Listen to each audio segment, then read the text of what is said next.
Welcome to episode 92 of the Master's Degree in Rolling Terribly. I'm your host, Eddie.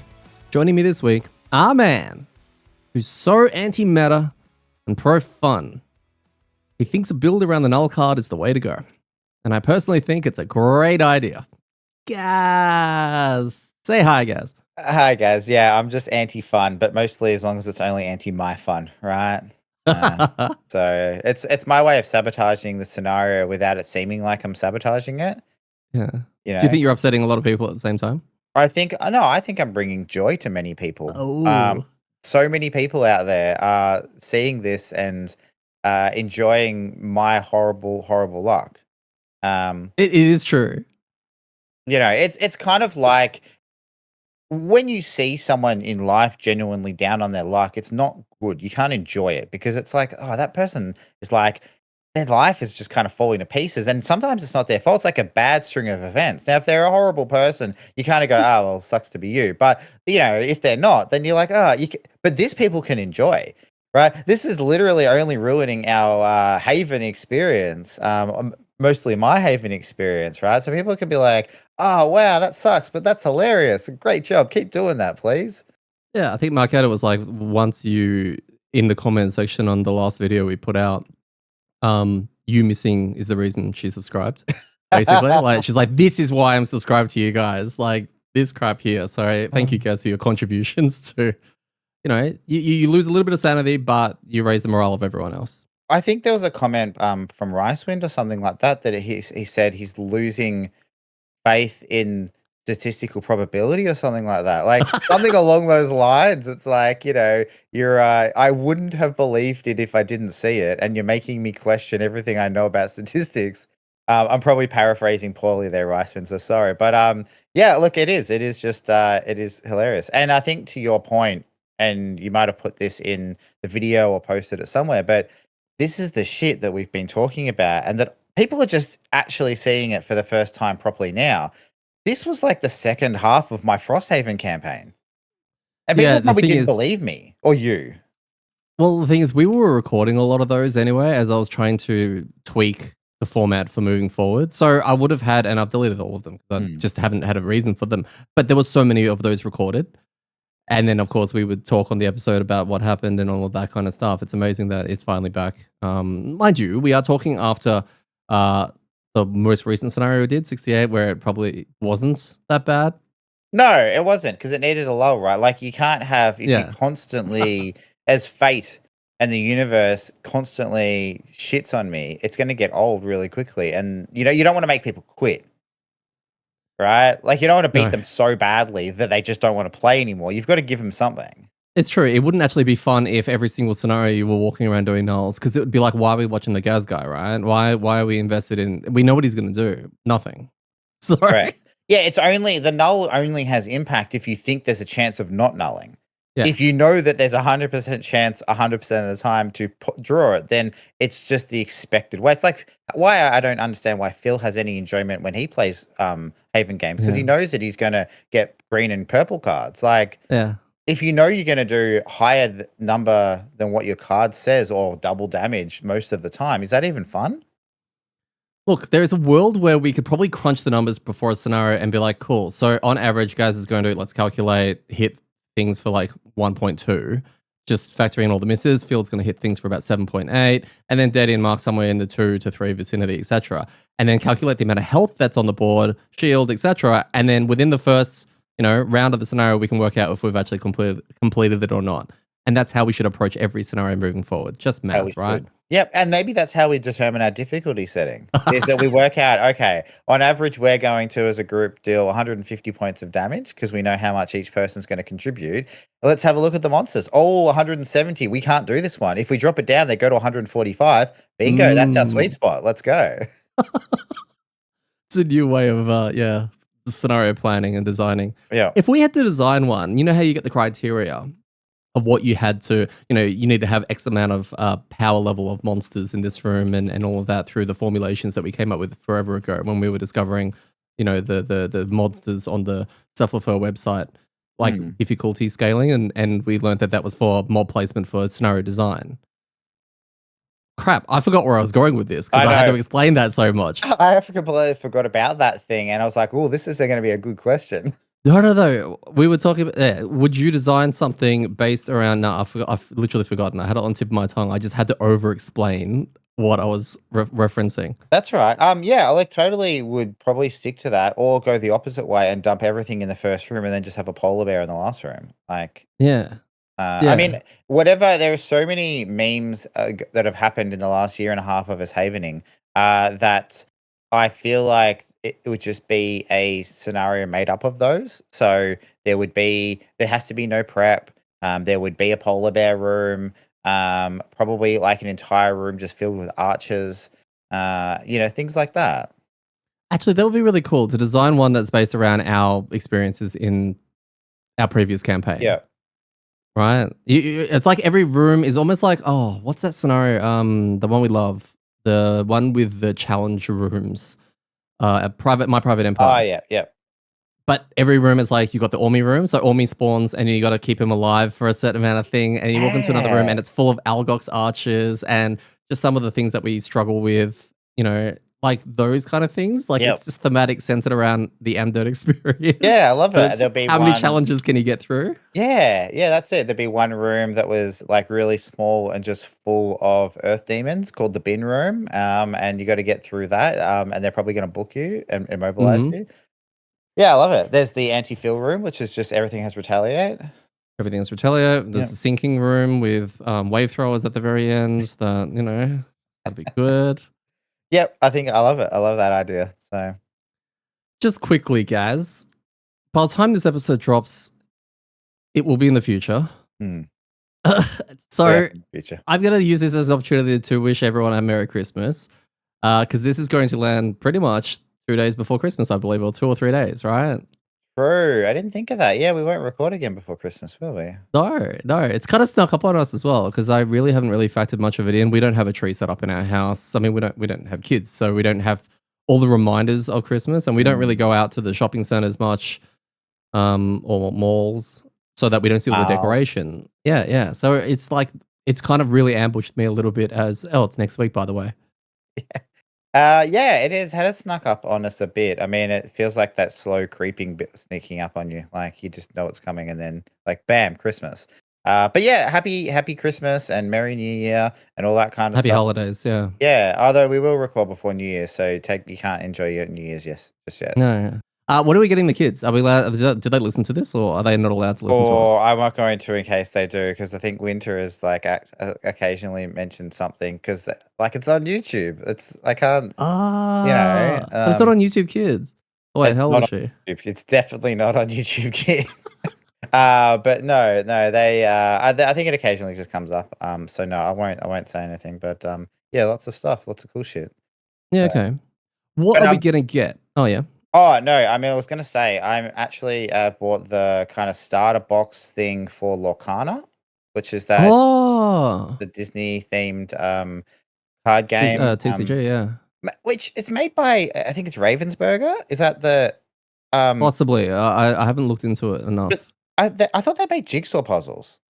No, they definitely make a lot of board games. Oh, okay, all right. Yeah. Yeah, so we've got that, and we're going to give that a crack because I want to try to get him addicted to some kind of TCG, and that seems like the one most likely because they both love Disney. Yeah, no, it's a great idea. I Yeah. know that when it was first announced and when they first started releasing it in some of the conventions that were happening, it was being like sold out left, right, and center. And oh Mm, my god, the scalpers! yeah. They came right out as they do. I was keen to get started on it when it released, but they didn't release it in Australia for the first 6 sets. It's like Disney were just like, no, Australia, fuck you in particular. Like, Yeah, you don't get it. yeah. And it just became impossible because the shipping rates are here, and anyone who knows where Australia is, it's really far away from everything. So, but now it's they finally launched here. So yeah, we can get product.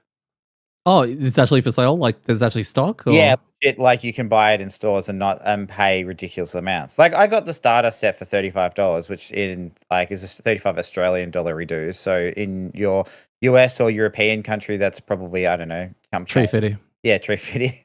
But it's pretty good for what you get. You get like the starter stuff and a few decks and all that kind of stuff to learn. So Yeah, it should be fun. Yeah, I'll okay. check in and see if I have my kids addicted to Lorcana. Dangerous addiction, but you play with your fire. Yeah, well, hey, it's easy presents, right? Here, have a starter pack. Sorry, have a booster pack, right? Booster pack, Yeah, yeah, booster pack. You have a booster pack. Open up. if we could, because festive season, all that kind of stuff. Citizens of Frosthaven. Let's just jump back to a past time. What can we get? Everything as Captain, as not Captain, as Santa Gaz. What can we get?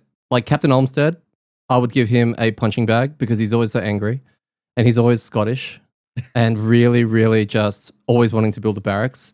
Get him a punching bag and maybe a little box of Prozac or something like that, which would be really, really, really cool. Yeah. I thought of gifting the Blink Blade anti-retaliate gloves, which, I think it's very important we don't nerf anything ever. We just help them with their shortcomings. Yeah. That makes sense. I'm going to get the Shackles a box of Band-Aids just because constantly hurting himself. I mean, I feel like everyone realizes that as well. Like, what can we get the citizens of Frosthaven? I've We got could get Ormy. I got him some XP, little bottle of XP, so he can finally level up to level 2, which would be really cool because he's got cards he hasn't seen yet. yeah, true. Although he did turn into like Thor at the end, but Oh, yeah, he did. we could get the Geminate a Spider-Man costume each, so they could do the Spider-Man meme all the time. Oh, I love that. Yeah, that'd be awesome. Washing powder for the banner spear, so that she can wash her banners. Because they get dirty when you plant them down, and then dirt and shit's flying everywhere. Do you know what would be really cool actually? If because we've been playing Path of Exile, right? A little bit lately, and Diablo before that in the ARPG kind of genre. We need Gloomhaven, Frosthaven, the whole Haven series needs to have a merchant similar to Zane in a shop that you can gamble. That you can literally be like, I bought a one-handed item. Well, cool, that's going to cost you 100 gold. And then there's like a deck for it, and you just get a one-handed item, and it could be terrible, or it could be good, or whatever. And of course, you can sell it back for like half the amount. But what are your thoughts on a gamble merchant? Love it. It's the best. It's almost like the alchemy thing, right? It's almost like, what does this do and this do? You just pay a flat amount and you just open a window and get whatever's there. That's technically gambling. I mean, technically, but you're not really using real money or getting real things, so you get away with it, right? Yeah. I like that idea. I think it would be cool. It'd be mechanically really tricky because you have to have the set items, and you'd want a big enough deck so that it was truly random. Like, you want to have some really good ones in there, but if you got 30, 40 cards, you'd only want 2 or 3 good ones so that you had to sift through all the, not crap, but, random shit. But then at that stage, that's like, well, introducing 40 one-hand items is tricky. So, yeah, I don't know. I think it's a cool idea. I love it. I love that kind of push your luck style benefit thing. What about like a gambling crafting person where you pick the item you want? I want a one-handed sword, right? And then you kind of pick your stats, but then it randomizes the numbers. So this will be like add, and then I roll and it's like -2 to your attack. So if I equip the sword on my next attack, it's like -2 plus a status effect of some kind, etc. And you can keep, spending money to roll the stats on the thing. Look, it's getting a little ridiculous, I'll admit, but still, one can dream. I was actually just thinking the same thing. So something similar to some of the crafting systems in various ARPGs and MMOs and stuff. But like, yeah, so you put on a bonus and then you roll and it adds that bonus. But if you roll badly, then it's like bricked, and either you can't add any more bonuses or even the item breaks. Like, so you push your luck is like, how hard do you want to push this item and improve it? And can you make something truly OP? I mean, or you just buy a power potion, I guess. You buy a power potion. Yeah. Well, I suppose until power potions are actually removed from the game, none of these matter. So that's true. That's true. So we have to remove power potions so that we can have other OP items. Frosthaven also will need a Christmas tree. Just a nice, big, large, decorative one. There's an old tree out the back near the Blessed Temple, so we could decorate that one. That sounds like a really good idea. Throw some tinsel around it, wrap some lights around the fucker, and do like a Frosthaven countdown to the holiday season. What could possibly go wrong, right? Well, there's also the Raven Roost one. Oh, yeah. We could grab that one. That one was in pretty good. Just chop that one down. Bring it back. I don't think the bird people, what are they called? It's been so long. Trike fan? Yeah, I don't think them or the harrowers care, right? Yeah. I love the idea of, the end of a season of something and it'll cut to all the different factions or groups and how they're doing their thing, right? And so this is Yeah. the Christmas. And so you cut to Frosthaven and you're right, you've got your big oak, the great oak kind of decorated as Christmas. And you've got, Captain What's His Face with his punching bag and a whole bunch of those things, right? Like they all Christmas has come. And then, it cuts to different factions. And the next thing is it cuts to the Raven Roost. And it's like this big bad evil tree, and you've got these harrows walking around in Santa suits, and the Shriek Fiend birds like planting bits and pieces. Like it's just goes to all the factions and how they celebrate Christmas. That's really cool. I think we need some of the artists and all that to mock up some of those images, just because I think that'll bring a lot of festive cheer to a lot of groups. It would, having the unfettered and how they would be decorating their spire as Christmas. So yeah, good. Unfettered. Oh well, on today's episode, we've got scenario 68, rival explorers, and I think I want to just have another chat about where we're up to with our Vortex and Galaxy. We've got some new cards coming through from you. I'm curious about your decision around some of those, and I'll give a little update on how we're going with the old Vortex redo. Uh, on the dirt sheet, very quickly, I will just do a very quick, fun little recap. Our friends, basically, our friends who are running a mirror campaign to us, Ricewind, Winey, Iron and Wine, and of course Slayer Rico. They've just done scenario 2, which is what we did, I don't know, 3 weeks ago. And they were determined to draw on +1. And they're running a flask, they're running a vortex, and they're running a chain helm. They're missing a gas at the Missing moment. a null. Missing a They're null missing, machine. they're Yep. missing a null. They just beat scenario 2 on +1, and apparently they failed the first time, which was catastrophic. I got to watch that; it was very entertaining. And then I didn't get to watch the second one, which means they probably cheated, and that's completely fine, guys. You do you, right? If Just cheat a we little, didn't have right? we didn't have a referee or a official there to see whether or not it's fine, and that's completely fine. It's your fun. If you can do whatever you want in your game, it's I it's love all the good. idea But that no. just rock back up and they're all wearing the heavyweight belt, and they're like, "Yeah, we won it. I swear." Yeah, but no, they're having a lot of fun. They're still looking for a fourth. If anyone's interested in jumping in and playing a little bit of Crimson Scales with some lovely gentlemen, Riceman's like saying that it sounds like I'm inviting them to a swinger party. So look, if you're into that as well, like still hit us up. Like we can we can message Riceman and see if he's got room in his other group for you. A lot of connections, yeah. No, it is really cool hearing about that. And did scenario 2, did we lose that one on +1? Yep. Yes, Oh, we lost our first attempt on +1, and then we went down to +0. that's right. Yeah, yeah. Okay. That's the one with the first room that Mark got booked real bad, right? And we lost a bunch of cards and yeah, okay, cool. Yep, yep. All Yep. right, interesting. Good, well done. Well done, team. Yeah. So no, it's really fun being able to follow their group because I think this is what people are getting out of us in a way is that they're hearing about our campaigns and our experiences in them. Bryceman does a little write up once he's completed one just in our Discord for us to read, and it's a fun read, and it's really fun to also see another group's campaign almost alongside ours, and just seeing what they did differently and how what their thoughts are on the scenario, which is really really really fun and really really cool. Yeah, it is. It is. It's awesome. And I'm looking forward to when 2.0 comes out and kind of having a similar thing to that as well, right? Like I know Oh harder yeah. with spoilers and stuff, but that'll be a lot more people all kind of playing it simultaneously. So it'd be awesome to hear the kind of milestones of people's experiences. Or everyone just doesn't open up their 2.0 until we're about to start. And then they're like, okay, amDirt's starting. What are they picking? We're going to pick the same characters. The next minute, you've got about 8 or 9 groups who are mimicking our group just to see if they can +1 everything while we fail. Hey, if it works for you, right? Like, just out of curiosity, do you know if the our like Riceman group, Riceman Winey and Slayer, have they picked the same PQs as us? No idea. Okay, So there will be a point where everything gets different. they Yeah. don't know our PQs. So Yeah. Okay. I don't know unless unless they've been guided by another member of our community and just said, "Hey, I know for a fact that these PQs have been picked, so make sure you pick these." I wonder if, and throwing it out there, and this is just because I can't be bothered typing it, right? So, Russman, when you listen to this is my idea. Maybe you just play the characters that we're playing as we go. So once we retire, like you just have to retire. Like your PQ is based on when we complete it, That's right? really interesting, actually. Like, I can see them then going, "I hate this character." When is Gaz hurrying the hell up and getting off this character? Or the opposite. They're like, "Oh, I am absolutely crushing on this. This is so good," and I'm like, "Retire." They're like, "No." Yeah, yeah, yeah. That'd be a lot of fun to actually watch. After scenario 68, we had a city event. It was city event number 17. Gaz read it out for us without the voices, which is just very disappointing. Yeah, but Well, I don't do the voices as good as you.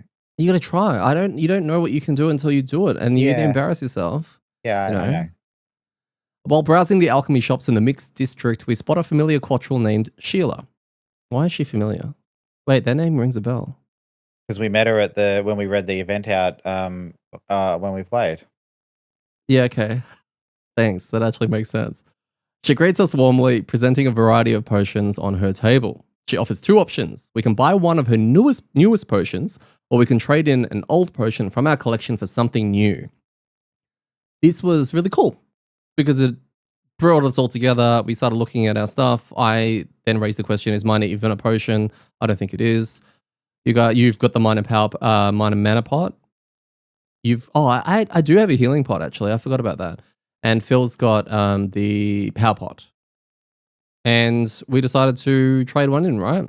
Yeah, well, that's what we thought. We already had one. I don't think anyone was really close to being able to carry two worthwhile. And so yeah, we thought because I had the mana. I was like, I don't care if that gets exchanged for something else. Like I only had that to help other people, and it was only really making fire for Phil on rare occasions when he needed to do a big attack. So it was kind of like that's not a massive loss if we change that for something cool.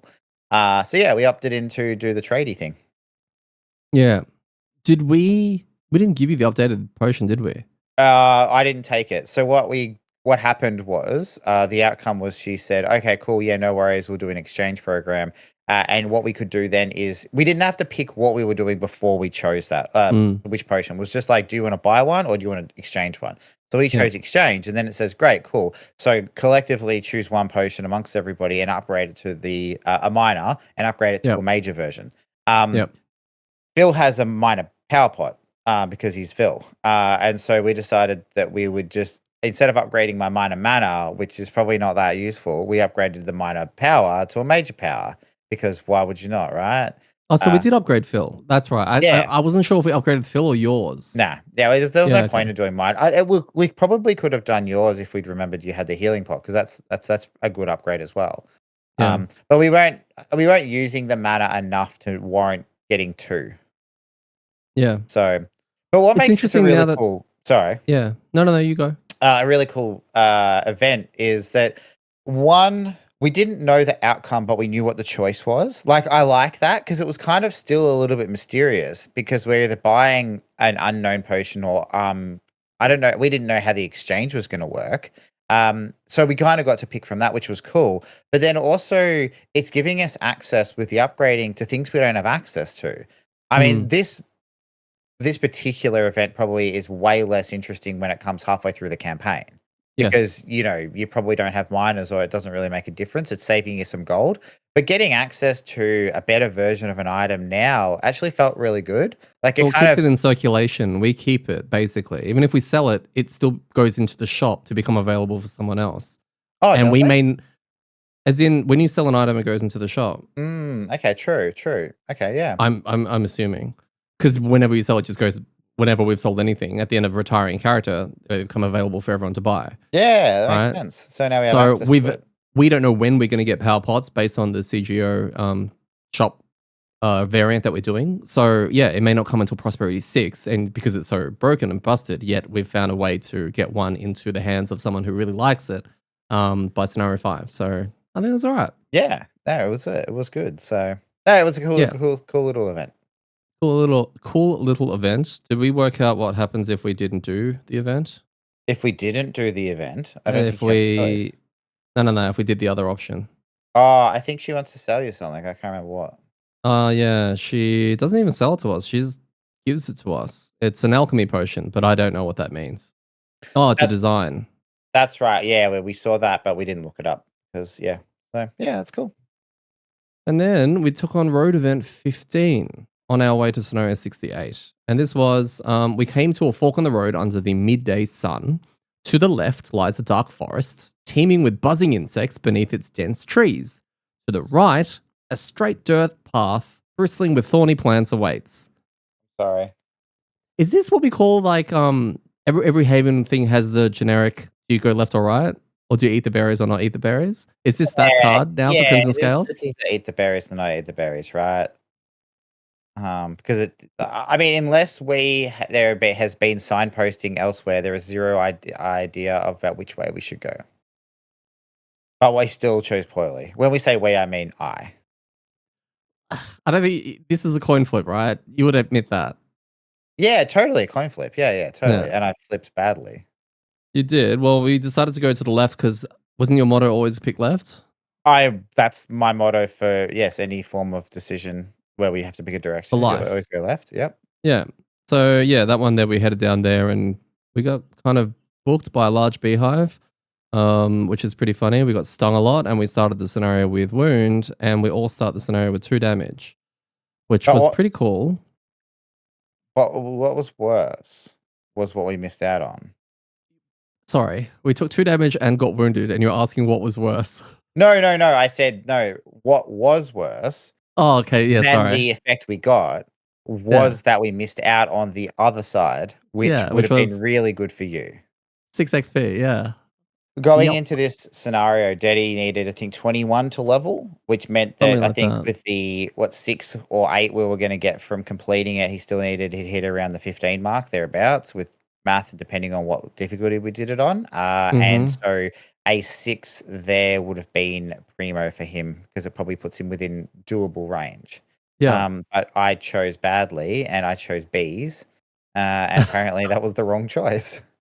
It's interesting you say that. You have literally just like butterfly effect like affected the pod and also our playthroughs now. Because of that decision, I didn't get to look at my next level cards. And everything's now out of whack for the whole future Yep. Yep. That's my because of bad. bees. Because of bees. Yeah. So yeah, nice simple one. Now the thing about that scenario, that not that scenario, that event, right? Event 15, it goes back in the deck, guys. Oh, cool. So So you we may get bees again in the future or 6 XP. so yeah, next time we get to that fork in the road, you're gonna ask me, "How far off level are you?" And when I say I'm about 21 XP, we're like, "We're going left." Bees. Bees. Activate bees. Activate the B card. Awesome. So we arrive at scenario 68. The story continues. Morning arrives with a sense of unease, the memory of smoke monsters and feral vermlings blurring the line between dream and reality. Packing up, we head toward the storm covered volcano, though the forest canopy temporarily hides it from view. The usual forest sounds are subdued, save for an insistent alarm call ahead of us, one that moves as we do. Suddenly, two vermlings dart away near a rickety bridge over a ravine. We give chase, leaving the path behind. In the clearing, they disappear into the trees, but before we can react, projectiles rain down, rocks and debris launched by makeshift catapults. Realizing we've been lured into a trap, we see no choice but to dash for the bridge before they destroy it. Or us. Scenario goal: when all ancient artillery are dead and every character is on or exhausts on A, so there's a whole bunch of A spots, the scenario is complete, read a thing at the end of the round. Interestingly, what I find very cool about this is that we've been programmed to think of ancient artillery as unfettered cannon. They've always stayed the exact same. And in this, they're like makeshift catapults that they've kind of, strapped together with, I don't know, I assume woods, leaves, and string, right? Yeah. Which is kind of cool that you're kind of looking at them a little bit differently. Didn't It's the didn't classic change much. video reskinning game, right? Like if we Mm, again go in that ARPG or Jap RPG or something like that, it would be a different colored version of the monster that we would fight. They look different, but then you'd be like, oh, they've just got all the same abilities. That's okay. yeah, yeah. They still suck. So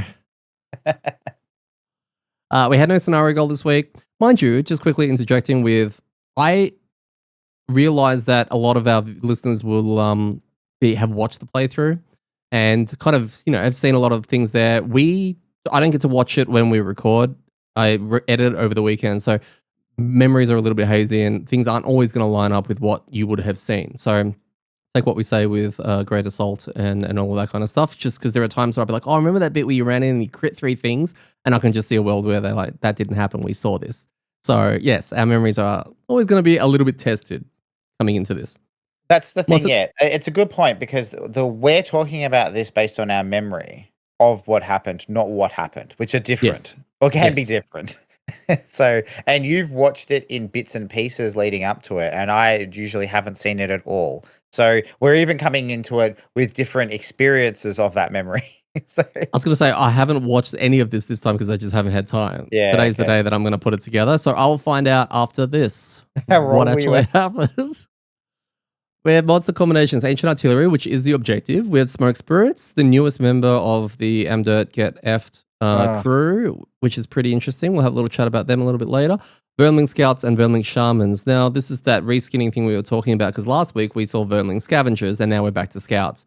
What a way to do our heads in a little bit. And I love it. I love the fact that halfway through last week's, we're like, wait, they're Scavengers. They're not doing any of the Scout things. And we're like, oh, wow, but they're the same skin, Gaz. Yeah. Well, So, that's that they haven't been reskinned; they've been reskilled. So yeah. they're like, "Oh, we can't afford more art assets, but just give them different abilities. No one will notice." That's true.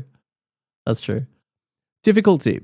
So we did this at +0, right, for our first attempt. And then I think we just restarted because we attempted this 3 times, but the first 2 attempts were very quick, right? We probably decided within the first couple of rounds that we wanted to restart it due to just absolute things going wrong. Both And bad. we made the decision to drop it because Phil is level 3 on his flask. The other thing is we only played this scenario with 3 people. So Phil's level 3, Mark wasn't here. Phil's level 3, and you and I are both level 2 going into this scenario. So that pushes up the default +0 to scenario level 2, which is what we were attempting the first 2 attempts on, I believe. Either the first or the second or both. That's where I think we made the decision to drop it because it's kind of scaling up literally because of Phil, and our power level hasn't really gone up that much in that to warrant maybe the full increase. Yeah. Yeah, it was tricky, and we did discuss it at the start to see how we went, and then when we failed a couple of times and got somewhere between 4 and 6 rounds into each of those 2 runs, we kind of went, "No, this is not working."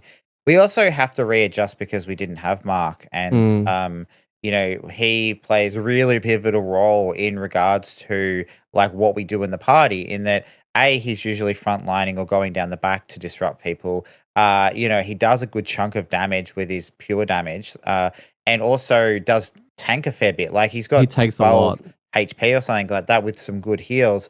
And I mean, selfishly and personally, he does help set up a fair amount of my formation. So it was really like adjusting without having an entire class and player there. And in addition, it was harder. Hmm.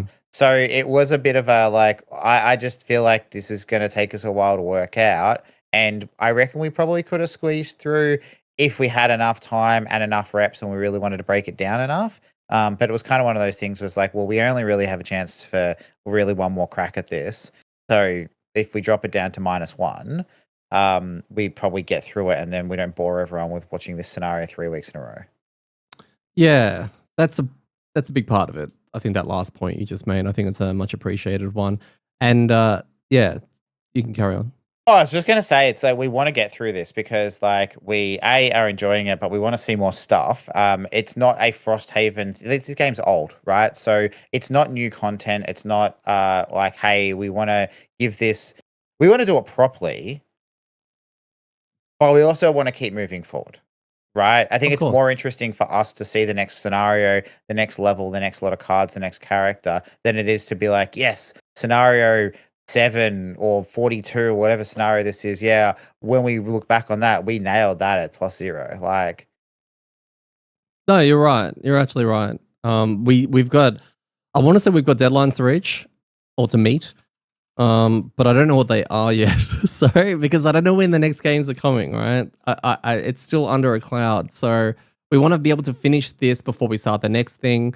We don't want other things to arrive, like Gloomhaven 2.0, Rove, or something like that. We don't want that to arrive when we're still doing this. Yep. So it's important that we keep things moving forward. And yes, we will do our best to continue doing that. So this week, like I said, we've got me, Phil, and Gaz. The scenario basically has 4 tiles that you would have seen, and I assume there's a lot of listeners who maybe just listen to us and haven't watched the playthrough. So we'll continue to assist you with a little bit of a visual. There are 4 tiles, and they're all connected by corridors, not doors. So it's we see the whole map, which is really cool, and all the enemies are spread out. We've got 6 ancient artilleries, which are spread out. Don't forget they're the objective. We need to kill all 6 of those. We've got poison and mobilized traps everywhere. We've got a couple of obstacles around. And then, yeah, smoke spirits. There's only a few of them, but they're still a little on the scary side. And they, I think, where are they sitting right now? Let's just give me a snapshot. Where are they sitting right now on your tier list? Is there anything above S? S is the Ooh. highest, right? Yeah, SS. That's when you start going SSSSSSS. Yeah. It's add more S's. How many? I think usually once you get to multiple S's, that's when things get nerfed or removed from game, right? They get bumped down so that you're Yeah. back to just SS. Okay. All right. Cool. Well, I think they're in need of a nerf. Ooh. Not because they're too good, but they are like our counter. We just can't beat them. Like they wreck us. Yeah. And this scenario specifically, they wrecked us in different ways than they have in the last scenario, in that they just put out all this hazardous terrain all in the corridor and then made it impossible for us to get anywhere without killing ourselves. Like, it's a high priority target that you don't want to target. Yeah. And I get that what they've done with this and the water spirits, which is they have this passive ability prior to them having a turn, right? And then it disappears. I love that. I absolutely love that. I hate the idea of going after something and knowing that it has to hit someone first. And you know what? I don't want that changed. I'm 100% happy with the design. It's just more of whenever I see it, everyone's reluctant to hit it, but it needs to die. But and if you go late and you are not targeting it, everyone yells at you, and there's a whole bunch of problems with these guys. Yeah, they do create trouble for that exact reason. Yeah. So if you're hitting them early and not killing them, it feels bad. If you're attacking late and not hitting them, it feels bad. And then they just keep wailing on you and dropping hazardous terrain everywhere. They've got great movement. The normals and the elites hit either identically or just in some of the levels one less. Like the normals hit 1 less, which is interesting. The retaliate goes up, the range goes up. Towards the end of Frosthaven, we were completing scenarios at scenario level 5, occasionally scenario level 6, which was a +1 and a +2 respectively, right? That would put these, just give you an idea of what to look in the future. I still haven't gone through their whole cards, even though we probably have seen them all by now. But a level 5, so a scenario level 5, which could have been a +0 for us or a +1 towards the end of Frosthaven. They've got Retaliate 4 at range 3, which is something you sometimes see on an ability card, and that's the one round where something plays that card. You're like, okay, no one hit that thing. Oh my god, that's just built into them. Mm. But I feel like some bosses also have that much Retaliate. Yep. That sounds not brutal. Cooked? Mm.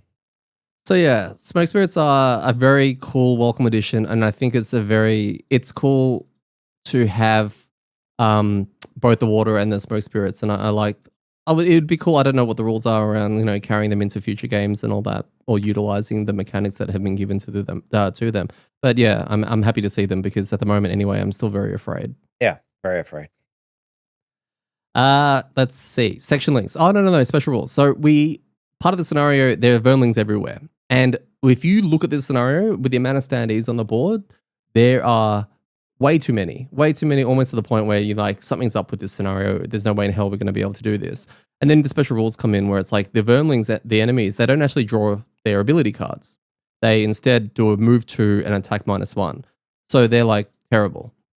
And they do that at initiative 50 every round.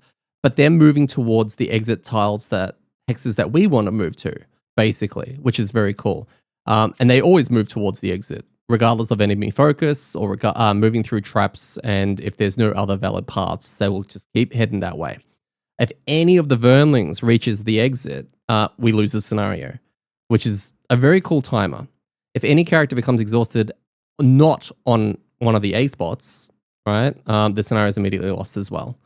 And then the only other rule is that shamans go before the Vermling scouts. Thoughts on this?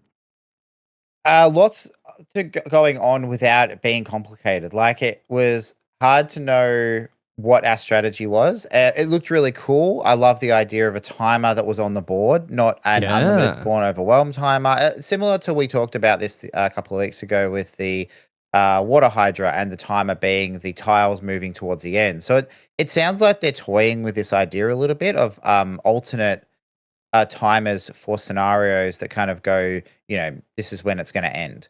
The cool thing with this one though is that you can get in the way of them, right? Like you can halt them, you can kill them, you can. Yeah. So and spoilers for what we talk about later, but like part of what we did when we were successful was we got in the way and we actually did spend a round or two just trying to kill them. Because once they were off the board, our timer then went from that back to normal exhaustion. You have to exhaust on A or escape. So yeah, it did create this really kind of cool option of like, am I pushing forward towards the objective? Because, as you said, cannons are an objective. Stopping the vermlings is an objective. And then actually getting to the end, like, of the scenario is the Surviving. objective. Yeah. So it was kind of cool to have all these little mini objectives. It made the scenario feel for what was kind of a simple move to the end. Yeah. Have a lot more, like, meat to it, which felt great. Yeah, you raise a good point regarding the timer. You've got those scenarios like survive until the 12th round, and there's nothing you can do about that timer. This is a timer that you can literally influence, right? Mm. If you want, you can pull them or push them towards the exit faster, and you can shorten that timer if you want to, or you can block it up and, like you said, deal with it. I think incorporating timers into your gameplay is very clever and a really cool way of introducing controlled tension into what you're about to do. Yeah, and it kind of does things like I know through Frosthaven we had a lot of experiences with like the no prep, and there was definitely, or it seemed like there was a focus. I don't want to say definitely. I have no idea about the thoughts of the designers, but Frosthaven compared to Gloomhaven, it's definitely felt like they wanted to get you going quicker so that you couldn't just sit in that first room, kill the two monsters there, and then set up everything, then slowly open the next door and then do the same thing and dungeon crawl your way through, which is what Gloomhaven was, which was great and it worked. But it really felt like Frosthaven shifted the gears a little bit on that. This is so far in our first 5 scenarios, we've kind of had a bit of a combination of last week we had there was no prep time because we had 6 monsters in the room that were all going to jump on us. The Hydra and this one were both like, well, you probably could take your time, but you're taking some of the time you have, right? Yes. You're allocated 12 rounds, right, or whatever it is. If you want to use 2 of them prepping, that's your choice. You just got to then make sure your other 8 are great.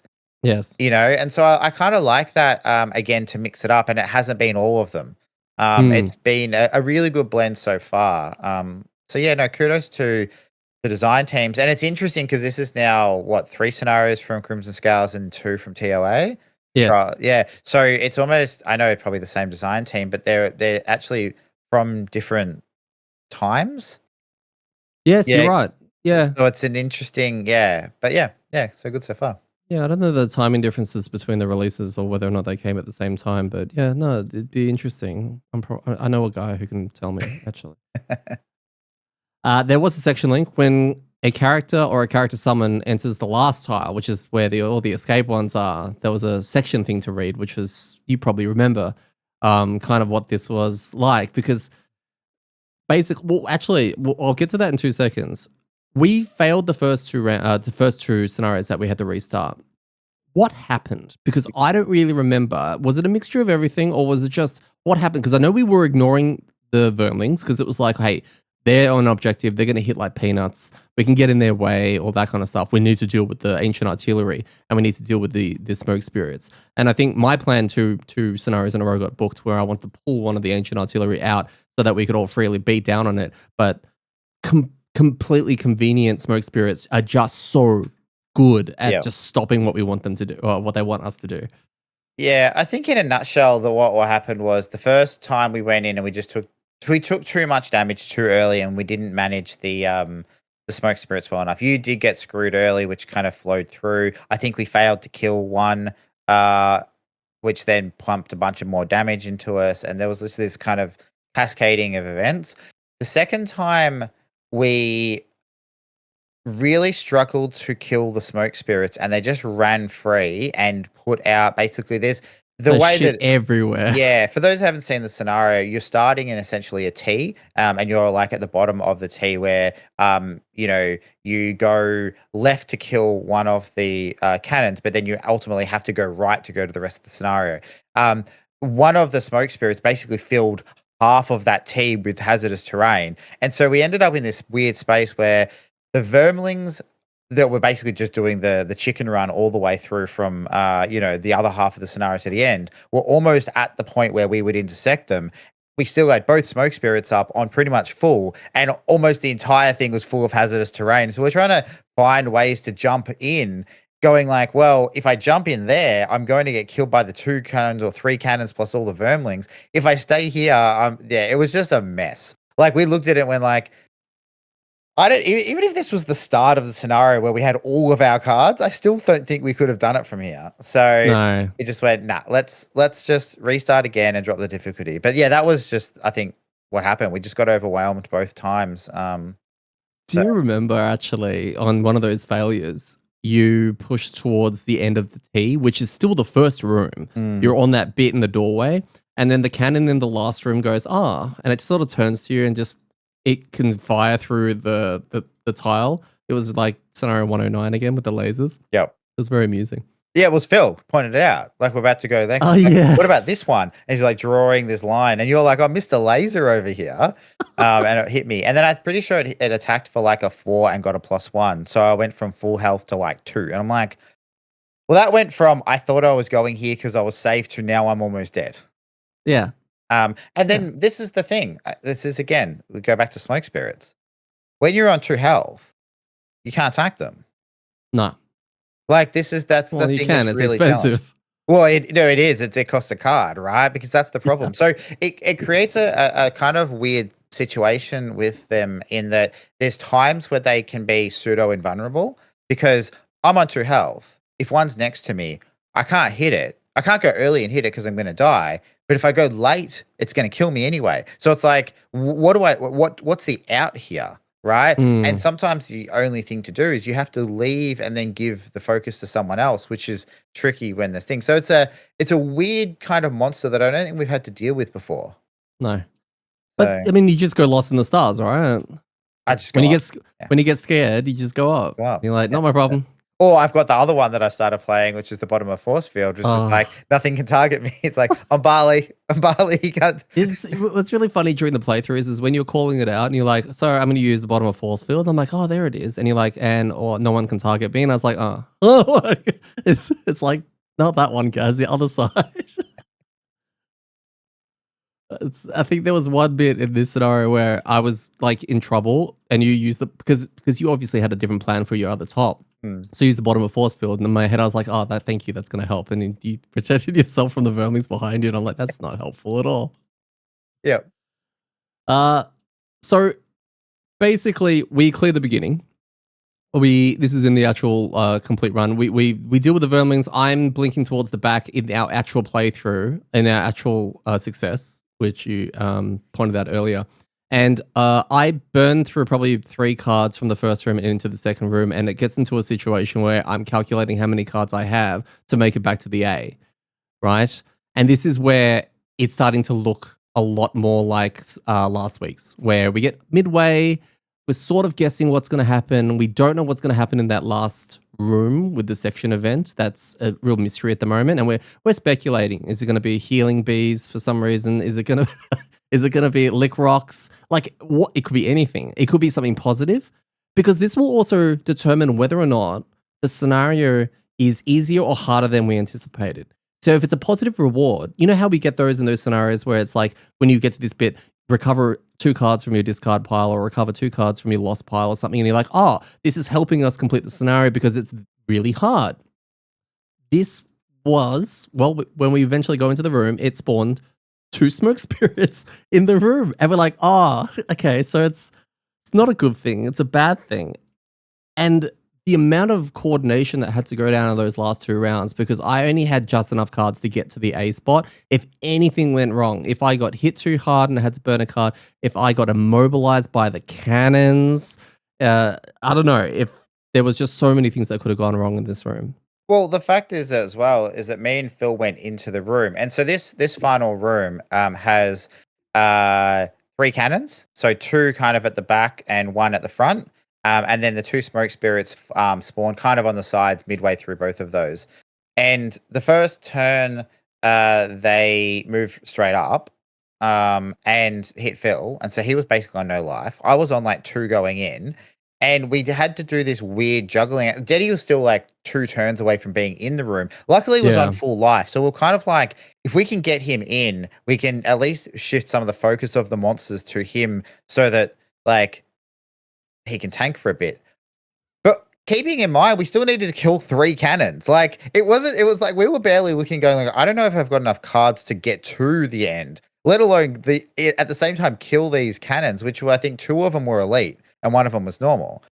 So it became this really weird juggling act of needing to. I played my stun like three times in those last like five You turns. did. Right, and I kept stunning like the smoke spirits because we were just like we just don't touch them, right? Like we have to just tank our way through the smoke spirits because they have too much HP. Plus the retaliate is just they're not gonna have enough cards, so we have to just burn these cannons down and get out. And just hope to God that the smoke spirits just draw. They've got a healing card, so that's a nothing turn, or they have a couple other cards which are like negligible in regards to their kind of offensive output. So we just got to hope and pray to RNGesus that he can pull us through. You were the absolute clutch master in that last room. It was phenomenal. Like, play of the game was you keeping those things in check to allow me to limp over the finish line, basically, and coming in. You're also the character on the lowest amount of health, right? Just in general, you've got the lowest health pool. So you were dangerously, like, amongst all of these monsters, taking a hit here, stunning this one over here. Just, like, it was amazing. It was really, really well done. And it single-handedly, like, considering I think I was more of a detriment, like, to the scenario, you swung it back in our favor. I'm talking about the two burns I played in the first round. Oh I yeah, didn't need to do those. personal reasons. Personal reasons. No, but I think, look, at the end, there were, again, and this is what I found with all of our plays of Crimson Scales, where they've been really close. And we've had, I think, now three that have been really close. Mm. I think there are really key plays by all of us, and this was no exception. So I mean, for example, when going back, like you going to kill those two cannons was like that saved us all heaps of turns, Oh, I right? think I timed it in You such a way. Okay. Oh I no, was no, gonna say I yeah. timed it in such a way that I was gonna kill both, and I think I nulled. I can't remember or something. I think you Yeah, and I was like, oh, I gotta hang around down here, and then one that stayed alive immobilized me, and then I was like, oh Yep, and no. did So damage. yeah. Yeah, so it was a bit rough. But yeah, so like that in itself, Phil kind of did some really good carrying, moving in, like in that section and moving in and stunning and stuff, and doing a lot of damage as well to the cannons. Because I didn't do much damage to the cannons in the end, but in the last room. So yeah, it all worked out, right? It was just kind of I think well played from everybody. But yeah, it was very, very close, and it came down to a couple of lucky draws. So Mm, I'm pretty sure I was on 3, and a smoke spirit attacked me for 3 and drew a that's right. -1, and so put me Yeah. on 1, and that basically was the reason I got out because I had enough cards to move to the yeah, Would like that have would that have lost us the scenario if it had plus zeroed? I can't remember how many cards I had. I think by the end I still had about 4 cards left, so maybe not. I just don't know where I was in regards to my rest cycle because if I had none, then I was gonna burn 2. But I That's do true. remember there was a really weird, um decision I had where I I was like, okay, if I had to work out whether I was gonna get hit or not get hit and, where my cards were at. Like, there was almost a time where I wanted to short rest early to get my cards back so I didn't have to burn 2 if I took damage. Like, just Mm. kinda weird thing like that. So, yeah, it took a little bit of, of puzzling at the end. But wow, we got there in the end, which was good. We did. We did. And it was Uh, kind of it felt real good. it felt real good. We missed out on the treasure chest, which is unfortunate because it's right near the exits. But Yeah. because of and this is the wording of the scenario, it wasn't an escape scenario so much that we're used to. It was like when all of the ancient artillery are dead and every character is on or exhausts on one of those A spots, the scenario is complete.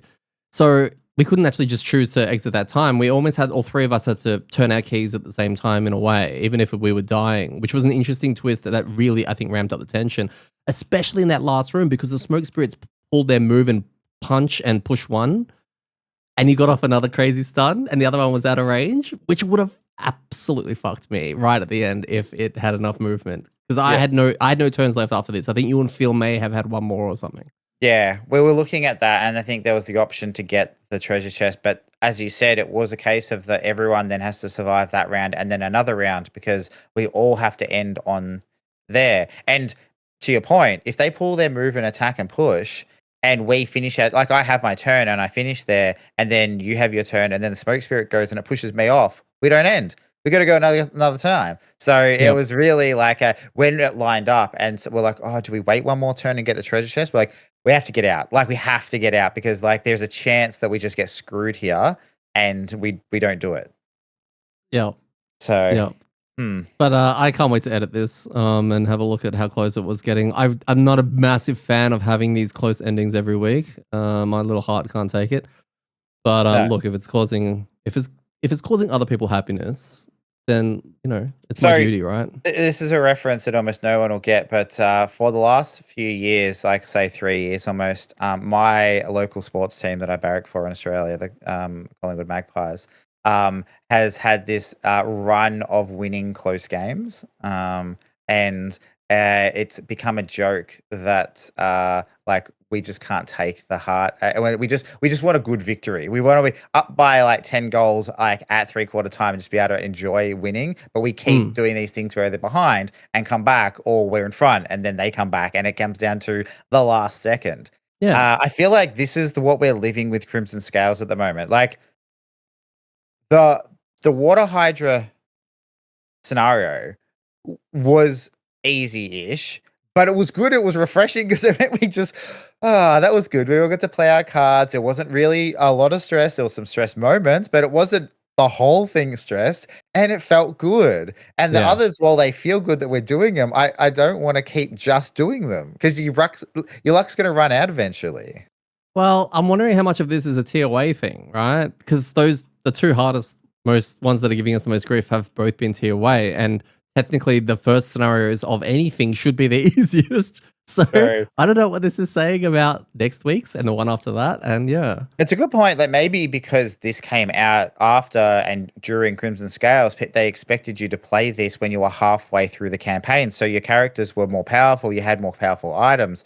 Whereas our patron saint of Crimson Scales has recommended that we do it at our first opportunity, and now we're pushing shit uphill. So maybe next week will be -2 difficulty. What's the lowest it goes? scenario level. Is there a scenario level 0? I don't Let know. me check. Let me check. Let me check. There is. There is. Yeah, you can do it at scenario level 0. Does it go any lower? Nah, Okay, so if nah. you can't do it at level 0 and you need to drop it, then you just throw the game out the window? Yeah, I think you get an email that just says, "Please stop playing our game." Yeah. Uh, Yeah, no, that'd be cool. What would be awesome as well, I don't know how possible it is when you're going through and editing it, but if there is a chance of just capturing those last 2 or 3 turns in that last room as a short video would be cool because I think a lot of what went through the scenario was fun, but those last few turns just were really high tension. Uh, mm. so I don't know how maybe we might have got a bit sloppy without reading cards out, which makes your life hard, but it would be No, cool to see that I again. can't remember because like I'm distracted by that stage because of how tense things are. So Yeah. the first half is all nice and controlled and smooth, and you do this and you do that, and then when shit hits the fan, it becomes an absolute mess, Yeah. and we're just struggling to cross that finish line. While I was writing up my show notes, actually, Dunks, a member of our Discord, mentioned something about the puzzle book from Frosthaven. They haven't found it yet, and all of that. And I came up with an idea for it. Came up with a deady idea, right? Is At that an that idea for time. what? Oh, just based off that. Okay, all Are you right. ready for the latest idea from Daddy? Yep. Puzzle spirits.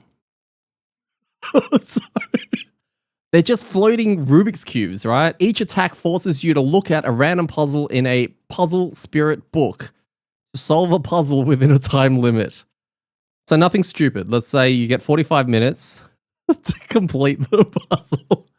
And if you can't solve it within 45 minutes, you take 7 pure damage. Boom. Scariest mob ever. So every time they draw an attack, like an ability modifier Yeah. card thing, ability Their, card. their ability card reads, right? Attack and then solve puzzle 43.1. And then you open up the puzzle spirit book and you go 43.1. And it might be an image, might be a riddle, it might be that. You have 45 minutes. I think that's a 45 reasonable amount of time to solve it. And then if you don't, you resolve the damage. If you do, I don't know, it does slightly less. I don't think it's terrible, honestly. I think the idea, like, it's a fun. Like, obviously, 45 minutes to solve a puzzle in the middle of your scenario, not cool. But I actually love 20 the minutes. idea of I don't think it'd be a common monster, but some mechanic in a scenario doing something like that. Like, imagine the trial system or the challenge deck system, right, from Frosthaven, which I won't talk about because spoilers, but those upped and changed and rearranged rules about the game in a way, right? Imagine if there was a scenario like, there was the ones in Frosthaven where you would draw, you were like going mad, so you'd discard cards, or there was you would mess with your hand, right? Imagine one where you were drawing these additional challenges, right? And they were all really minor things, but at the end of the scenario, like, you have to have completed them all. So, like, Mm. they're like extra, like, little goals or puzzles or things you need to solve, or I don't know. It might say, in one turn, move 2 and then kill an enemy, or move 2 and hit for 2. And you're drawing these each turn, and then you've got to, like, "Oh, I've done that one just then." So you kind of your scenario evolves as it goes, and it's always gonna be different, but everyone's kinda getting these little mini goals that they need to do. Yeah. That idea, I like, love it. pulling it out of your, like, the having a random interaction with a monster each turn is cool. I actually think that's a really cool, like, kinda concept to explore. Yeah. Admin nightmare potentially. Definitely, potentially, yeah, yeah. So, I mean, you could probably, I mean, again, I don't know how much it makes it better or worse, but, like, you draw one at the start of each turn. If you haven't completed by the end of the turn, you might take 2 damage, right? So they become really simple things, like, don't attack a monster, or, attack 2 monsters, or something like that, where you pick it up, look at your cards, go, "Can I do it?" And then if you can't, well, you take a couple of damage, so you go, "Can I just soak the damage?" Okay, sure. But then maybe you get some kind of benefit if you do a certain amount of them. Kinda like the, Mm. Drunken Tale one, where Yeah, okay. each kind of round you were looking at the different, like, tail objective things you could do. But yeah, Yeah, that's cool. but If yeah, I think that I love it. yeah. I think Puzzle it's good spirit. puzzle spirit. I think it's important that we keep our creative juices flowing just in case anyone's listening and they're like, we need to hire these guys. So, we just drop a few things here and there just to see Yeah, what happens. yeah, if you want, like, if you need a team where you need a weakest link because you haven't got one, or maybe your weakest link doesn't wanna be the weakest link anymore, you could hire one of us, and we can come in and have all the stupid ideas, so you could ignore them, and it will make the other ideas sound a lot better. What do you mean stupid ideas?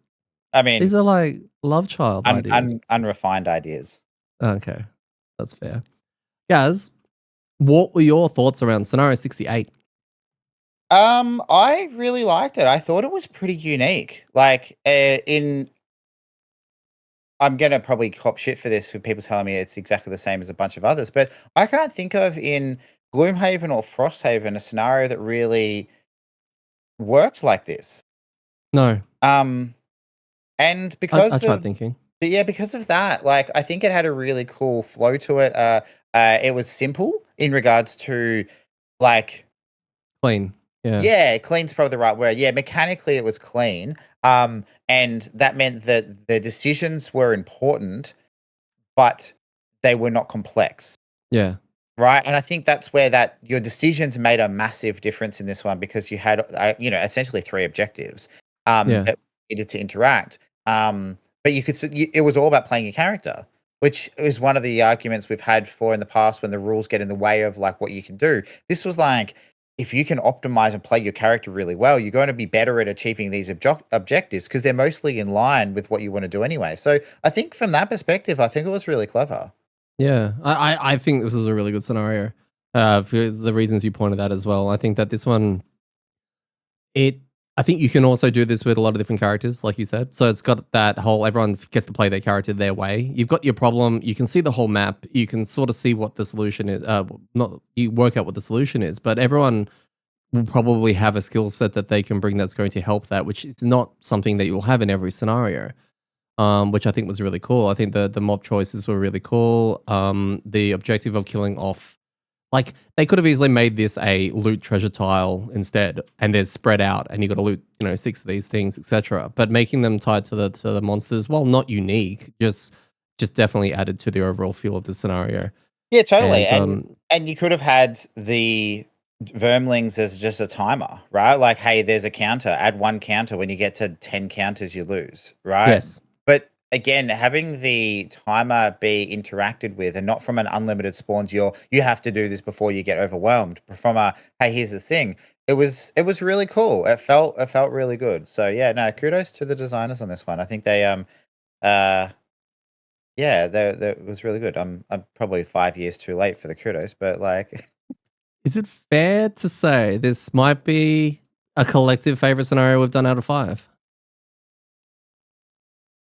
um, yeah, I'd say so. I'd say from a design perspective, it's probably been the one that's been the most interesting, I reckon, yeah. Nice. How would Ormi go? I mean, he will start next to the 2 vermlings that are right behind us, and they will just walk up and hit him. For peanuts. Yeah, but yeah, for peanuts, yeah, true. Look, maybe Ormi would be good in this one because he would stick with them and maybe kill them, which meant we didn't have to worry about it. And then we move forward. So I think he'd do okay because it's a pretty linear path that we take in this one. He would be fine until he locks onto a smoke spirit. Oh yeah, well then he's screwed. Yeah. So if you can keep him off them and mitigate his movement and all that kind of stuff, I think he will be fine. But other than that, yeah. The other thing is also because I think Ormi from memory, he goes at initiative 50, which could be awkward timing with the vermlings, but also like depending on the card skew for the smoke spirits, whether more of their cards go before 50 or more of them go after determines how booked he gets on those as well, which Sure. I thought would be interesting. Can we breed Ormi and Mark's giant snake and create an Ormi that has poisons on his attacks and he jumps? We 100% can play God. Yeah. I think we should do that. Yeah. Okay. Battle Goals, we only had 3 of us at this time. So Daredevil, I had Daredevil. This was really, really selfish. Playing 2 burn cards in the first room. I needed the 2 perks. And after I did it, I was like, I really hope I haven't just fucked us. And for the rest of the scenario, all I thought about was, I fucked us. I fucked us, I fucked us, I fucked us. And then I thought I'll do the best thing, which is spend another burn to go kill the other 2 things. And then I was like, cool, I've done all the things that I wanted to do. Help. So get me out of here. And yeah, it was, look, I definitely take full responsibility for it if we lost that 3rd time. No, not at all. You got to do them. You, What did I you have? do have to do them. Now, the other 2 cards I had was Sadist, which is kill 5 or more enemies, and Sluggard, which is perform a long rest while at max after you've already suffered damage.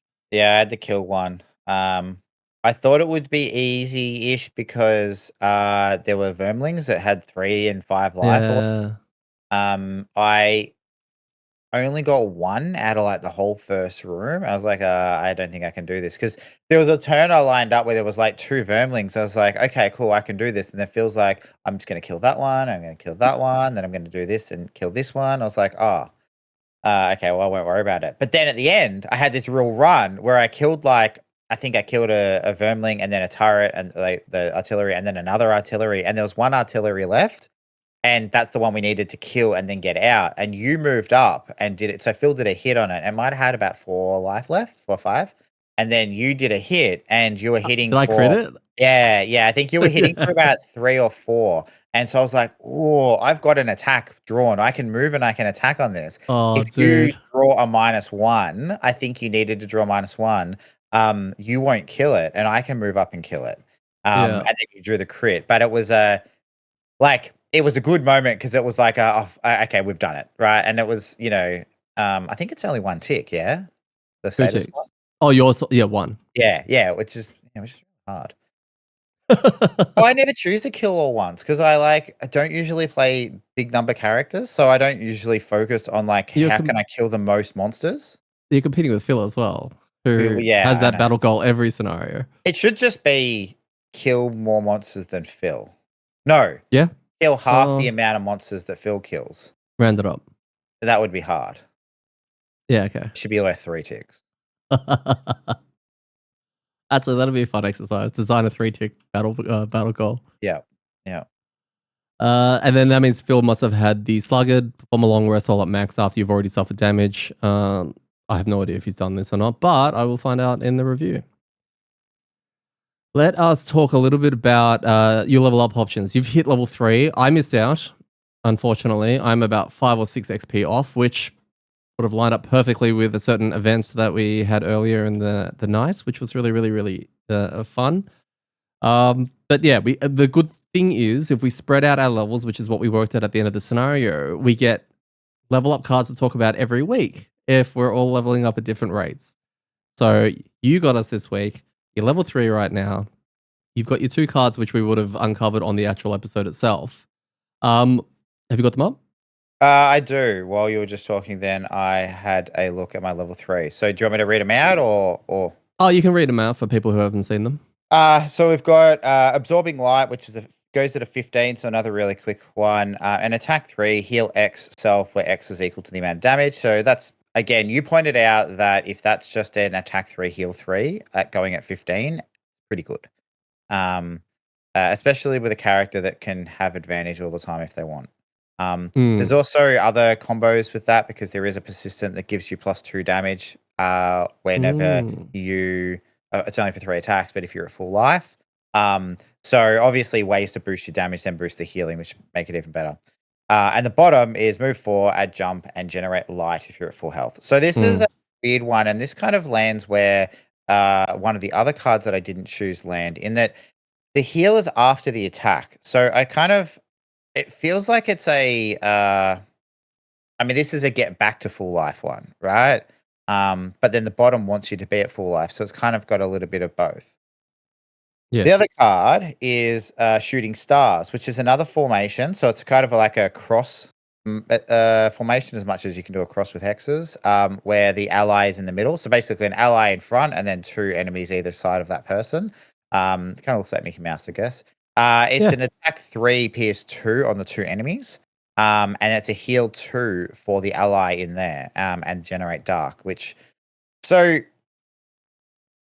that one of the cards that I use the most is actually it's a basic formation where it's just an ally in front of me and then an enemy in front of them, called Mm. Luminous Blitz, and it's an attack 3, heal 2. So it's attack 3 and then heals the person in the middle, which is pretty cool.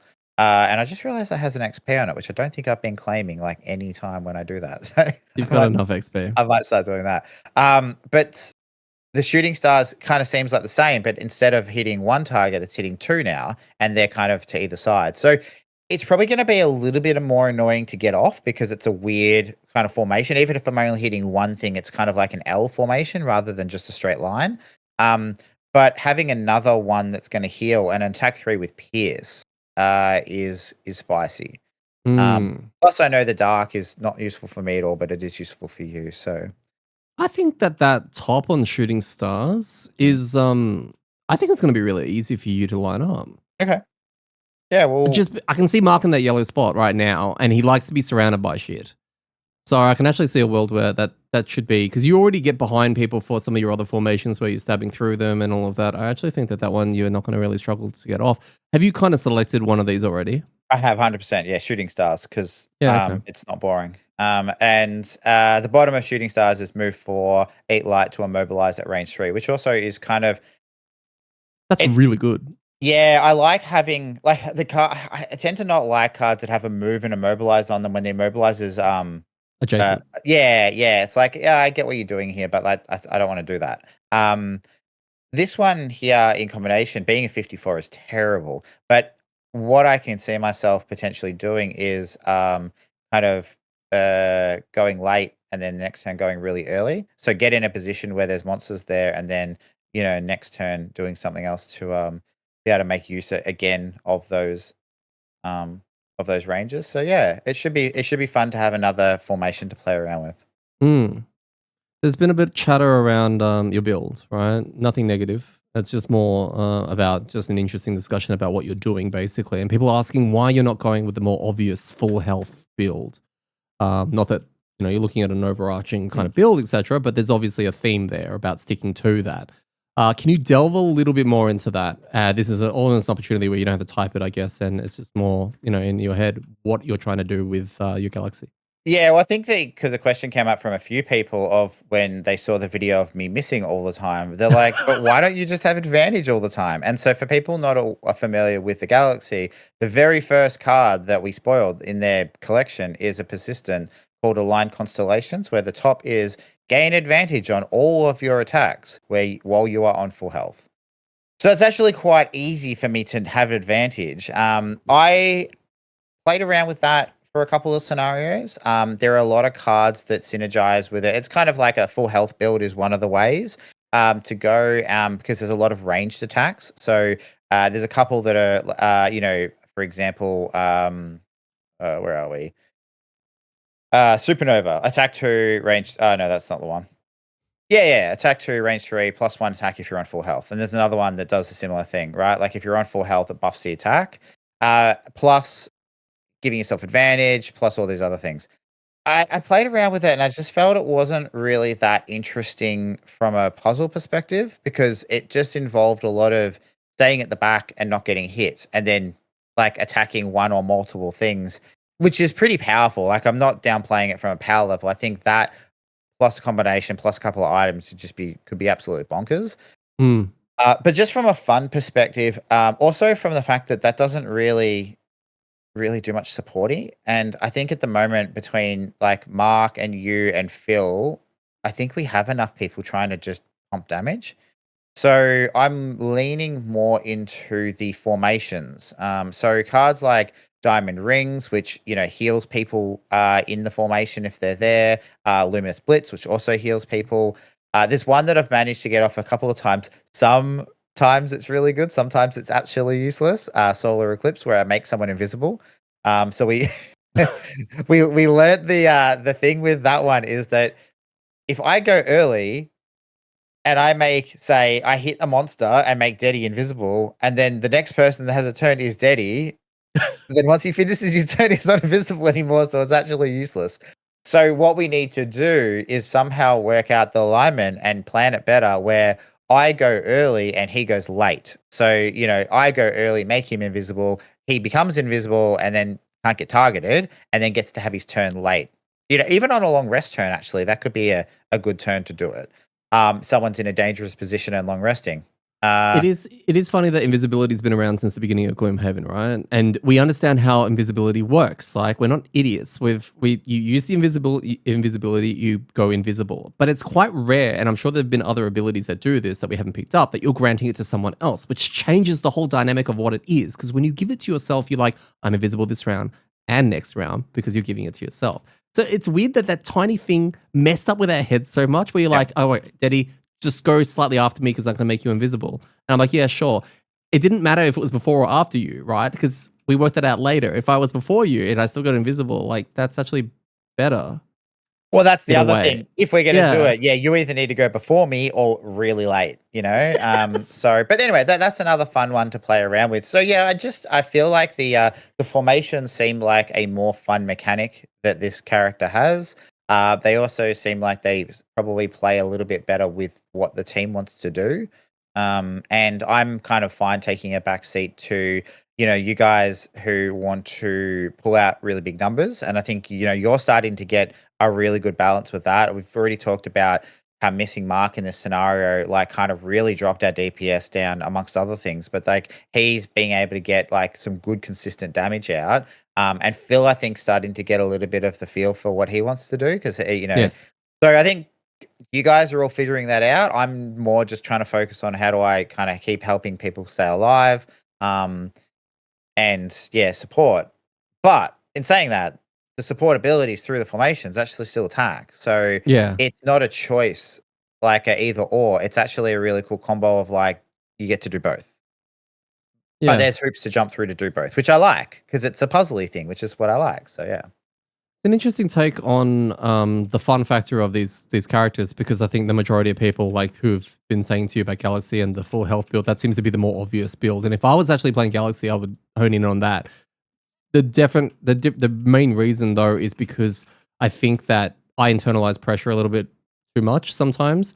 And if I'm playing something that's going to be a little bit more difficult, like if I've got two build options and a full health one looks a lot easier to manage, nowhere near as exciting probably from a fun factor or from a thinking point of view, right? You just stay at full health and do all your full health abilities. But like that would be less pressure than going down the other path where I'm expected to be able to line up my formations properly to get the most effectiveness out of them. It is much easier for me to go down that path. And I'm wondering how much of that is like comfort around a mechanic sort of leads us into a certain play style. So, for example, the Hollow Pack that I'm playing right now, Washing Machine, has a whole Void Pit thing. I could probably play around that, which is around mazing and around blowing up obstacles and doing, that kind of stuff. But I don't know how fun that would be for me because I think that would be more puzzly and more, how do I work out that? Whereas I can just walk around and my only puzzle is around Tide Pods right now, which I'm having fun with. It's just the right amount of thinking that I need to do to plan ahead. But then, yeah, if it overcomplicates due to another mechanic, I'm less likely to engage with that particular mechanic. Where it sounds like something that you would be more interested in experiencing more of, maybe. I think that's yeah, that's pretty true. I do like looking at the as much as I complained about, say, for example, the Geminate with the hoops. I did really enjoy the challenge of that. And same with the characters like the Banner Spear or the Prism. Prism. Yeah, exactly. Like those were the ones that I love. I'm like, oh, I've got this puzzle. Like, if I can solve it, then I can do something really cool. And my main complaint with the Geminate was that the payoff wasn't there. So, like the hoops, I actually think the system and the hoops are fine, but the payoff wasn't there. This one seems to be a lot more Gloomhaven in line because it's like not that hard, and the payoff is pretty much instant. So yeah, but I think that if you played this character and you did lean into that full health thing, I'd see a different challenge in that. How do you stay on full health? Which sounds easy, but like it's actually harder than that because all you got to do is get hit once for four, and suddenly you're like, well, now half my cards don't do anything, right? So you need to find a way. So it's really important. But then that plays more into cards like the bottom of force field, which is enemies can't focus on you, right? Or the top of Lost in Stars, where you're like, I'm going to get out of Mm, here so that I don't get hit. Like that becomes more about how do I get in, hit, and then get out, right? yeah. Which becomes its own challenge. And like we saw that when you played the Meteor, that was its own puzzle, which your puzzle became efficiency, right? Yes. How do I do things in the right order and efficiently so that my damage is as high as it can possibly be? And we Mm, saw you have massive turns and massive scenarios. So yeah, it's just different puzzles. Like yeah. but we like different types of puzzles, and I think that's one cool thing that Gloomhaven and Frosthaven bring, the Haven series bring, is that Yeah. they provide different puzzles. Uh, I dare say, well, it's actually hard because we're playing this right after we have Frosthaven, whereas a lot of people, I dare say, the majority of people who are playing Crimson Scales or have played Crimson Scales played it after Gloomhaven, so we're going to have different feelings going into Crimson Scales than other groups may have. But regarding the character like the Galaxy, right? I wonder how many people are when they're picking that and playing that, they're considering the Galaxy not very fun because its most obvious spec around the full health thing is not the most interesting thing to engage with. So people are like, yeah, it's fine, it's powerful, but it's boring because people aren't willing to try the other build because it's clearly not as obviously strong. And I'm wondering how much that will sway in people's opinions. If they tier list Galaxy and they're like, you know what, it's C tier, it's all right, it's not this and that because everyone's playing the same build. I think for yeah, it's an interesting point because I don't know what the cross section is because you really only hear from loud people saying this is the most broken build, this is the best build, etc., etc. Which for that they're going to like the simplified maximum health build because you're just going to do big numbers. Um, and I think it's a similar thing to when I played the shards. Like I did one or two scenarios where I went full DPS and it was ridiculously stupid. And then I was like, okay, I'm retiring this, right? Whereas that I could see it from the start when we unboxed it. I was just like, I see the pathway to this doing stupid amounts of damage. And that was before I got the really dumb split damage card. I could see that, yeah, I can see the cycle here, but it's just not interesting to me. Yeah. So where this is well, I can see it, and I'm like, yeah, I can see that, but I just don't think I'll have a lot of fun with it. Mm. So yeah, you're right. It depends on what people are trying to get out of it. But I think some people might pick this up and go, "Oh yeah, this looks like an easy path to big numbers." Mm. Right. Okay. This is no shade on anybody. But it's probably going to I sound like that love, because I just said that, right? I But I love, I think love when you start a sentence with that. No no, but offense, like, but no, it's not no offense, but it's like no, actually no shade. But I think this is the kind of puzzle that I think Phil would really enjoy because it would be able to focus on how he min maxes, right? Maximize damage output, minimize damage taken, right? you're talking about the And full build, full health thing. yeah, the full health build. Yeah, yeah, yeah. Because I think he would then optimize items around it as well. And I feel like he would have some of those really big blink blade turns where he'd be like two or three turns in a row where everything just gets deleted. Yeah. And and I've seen him, for example, playing different characters through Frosthaven, and he's amazing at finding those synergies with those characters. And there's been a couple, not just the Blink Blade, but there's been a couple of others where once he's kind of figured out how it goes together, he big brains that, and it's like, yeah, I can put all this stuff together and go. So I think again, it's just everyone's going to find their fun in different places. 100%. Always find your fun. Last question I have for the both of us. What do you want to see in the future of the galaxy? Give me a wish list. I just want to see more formations and more interesting formations. Like this, getting this Mickey Mouse shooting stars one out was pretty cool. I'd love to. That's what I liked the most about the banner spear formations. But I'm finding these. I don't know. These are a bit more interesting. So I want more of that. Um, the other thing I'd like to see is something in some way that synergizes with Lost in Stars. I want there to be something Oh, other than going dude. at 6 and going up in the sky. Like it's a top action that means you don't get to attack, and so it's great for long resting, but I could just better position myself and not be in the harm's way. So it's a cool get out of jail card, but I feel like I don't know. I don't know. It's a great point you're making. Like, yeah, it's probably one of the few things that at the moment we can't see a very obvious synergy with. As in, it's purely a get out of jail free for a round and then back to normal. It'd be cool if there was definitely a persistent or an extra card that was like, if you were currently off the board, when you enter the board, perform this or something Yeah, like that, which would be really cool. that's it. Like Dawnbreaker. What's the Dota character? Yeah, I think it's Dawn Yeah, yeah, something. that, Yeah, like globally does the hammer down Thor smash thing, but everything in their allies heal. So like something like that, you could have a persistent or have a card, or it's like when you play this card, if you return from the stars with this card as your first action, right? It does like a heal to everyone adjacent or something like that, right? Something everyone that gets ward. something, right? Something cool that Yeah, lets you synergize that and kind of use it a little bit more than it just be an up in the air. Because at the moment, I take it because it's really can be handy, but it's not impactful. But I would love it for it to be handy and impactful. yeah. So No, that's fair. I would want more. I'm actually really, really happy with how the washing machine's going. Vortex is it's a lot of fun to play. I will release probably a little diary over the weekend, just talking a little bit about some of the cards and which ones I'm getting good use out of, which ones I'm struggling with, and a bit of a diary just as what's happening in behind the scenes. But yeah, the only thing I would be wanting from the future, because I'm level 2, so I still haven't seen level 3 yet. I just want a couple more Tide Pod usages that do interesting things. And so far they have. I want them to continue. Almost like a loot 1 card top that if you eat a Tide Pod, it becomes a loot 2. Or something like that. Something that makes me go, shit, do I want to use the Tide Pod for this or do I want to use it for this? And yeah, it's doing that right now for me. I just want more of that with some really interesting Tide Pod things.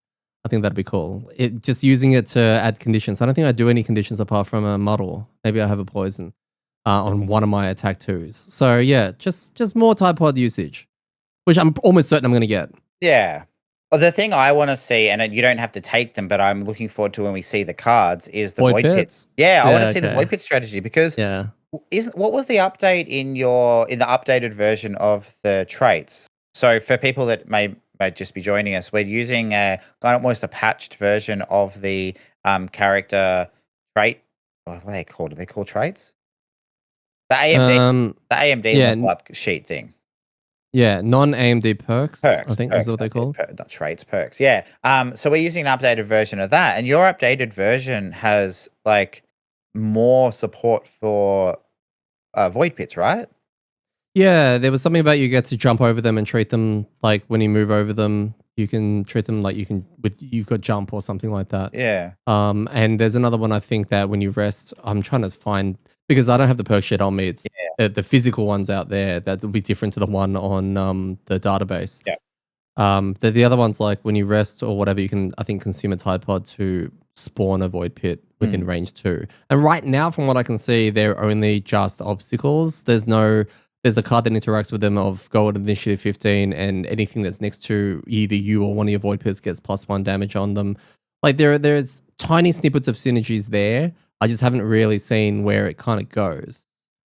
That's my only beef. Yeah, and I hope that it doesn't go along the path of you can do void pit stuff, which is going to do benefits and bonuses and maze, or you can do Tide Pod eating damage stuff.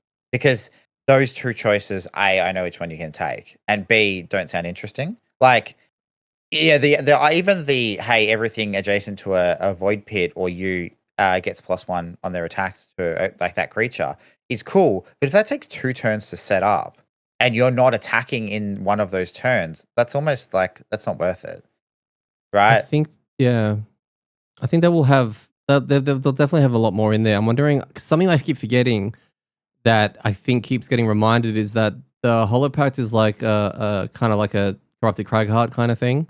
So seeing some of the void pits are basically the obstacle part of the Cragheart, I would say, with a bit of a dark twist to them.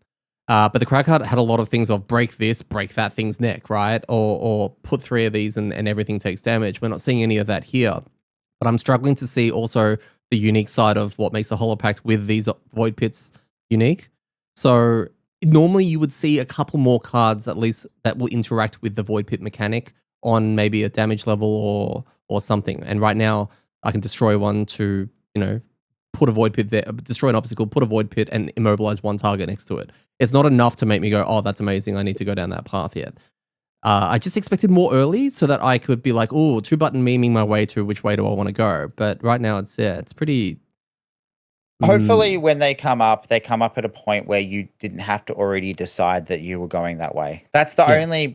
only design flaw that I can see with some of the characters. It happens a little bit in Gloomhaven from memory, but like if you need to have already decided you want to go a path by the time you get to level 5, because level 5 unlocks the I don't know, place 1 void pit every turn and explode it, right? And you're like, well, I didn't choose the levels 2 to 4 cards that interact, so that's useless now. Yeah.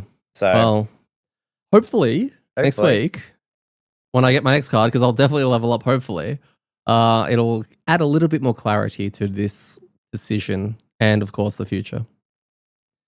With that, we will wrap up episode 92.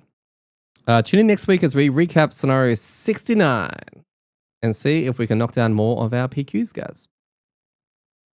I have been your host, Eddie. I've been joined again by Gaz. And remember, when it comes to curing your rolling terribly, just get Phil to cut your deck.